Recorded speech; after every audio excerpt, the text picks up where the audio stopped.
দিনাজপুরের পার্ট 1-এ আমরা দেখলাম দিনাজপুরের রাজবাটী। রাজবাটী দেখা শেষে আমরা পরবর্তী গন্তব্যস্থল সুখসাগরের উদ্দেশ্যে রওনা দিলাম।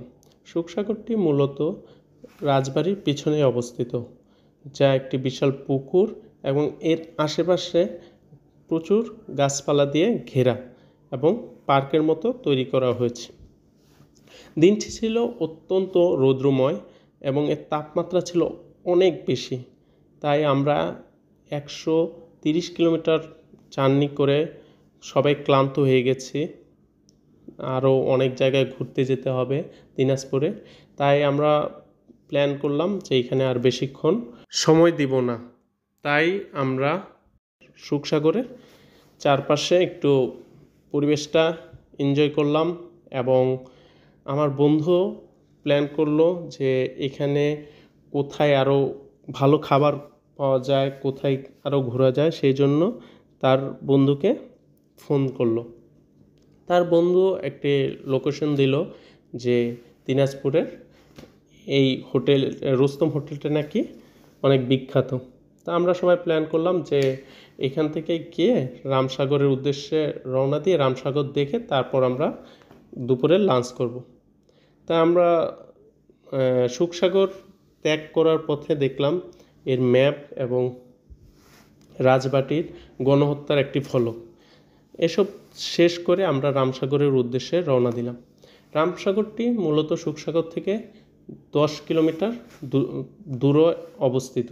তারপর অনেক জল্পনা কল্পনা শেষে আমরা রামসাগরে গিয়ে পৌঁছালাম।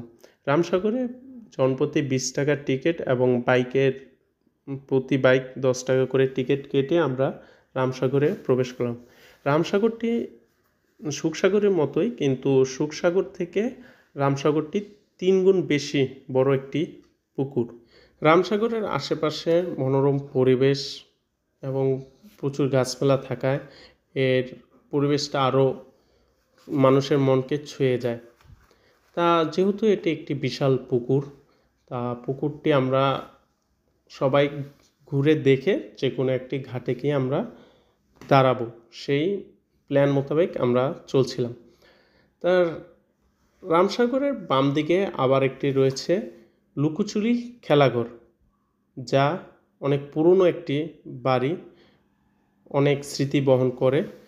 তা আমাদের যেহেতু অনেক জায়গায় ঘুরতে হবে, তাই আমরা সেই লুকোচুরি খেলাঘর বাড়িতে আমরা ঢুকিনি।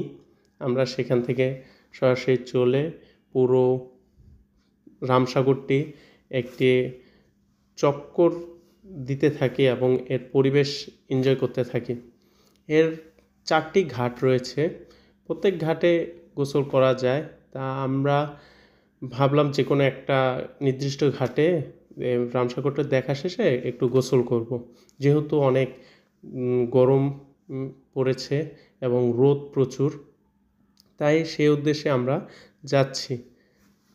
তা হঠাৎ দেখি একটি ঘাটে অনেকে গোসল করতেছে, তাই আমরা সেই ঘাটে দাঁড়াইনি, অন্য একটি ঘাটে গিয়ে দাঁড়িয়ে আমরা গোসল শেষ করে পুরো রামসাগরটা দেখে আমরা রওনা দিলাম বন্ধুর দেয়া সেই রেস্টুরেন্টের ঠিকানার উদ্দেশ্যে। কিন্তু সেখানে গিয়ে দেখি আরেকটি বাজে অবস্থা, রেস্টুরেন্ট বন্ধ, কারণ কোরবানি ঈদের সময় এই সময় ম্যাক্সিমাম রেস্টুরেন্টে বন্ধ থাকে।